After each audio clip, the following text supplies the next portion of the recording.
तळावर यायचा, वर्ष 2-2 वर्ष सेवा करायचा। या सेवा काळात ही मायवा आणि विठू पुजारी मामांच्या तळावर यायची आणि सांगायचं आमच्या बाळूला आम्ही घरी घेऊन जाऊ काय।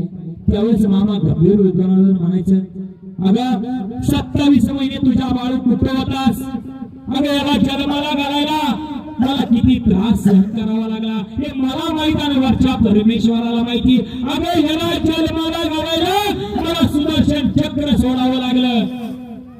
मामा जर सुदर्शन चक्र सोडत असेल तर मामांचा अधिकार काय असेल, आणि सुदर्शन चक्र सोडल्याच्या नंतर किंचितचा स्पर्श त्याच्या शरीराला लागला म्हणून त्याचा कान कातरलाय बघ।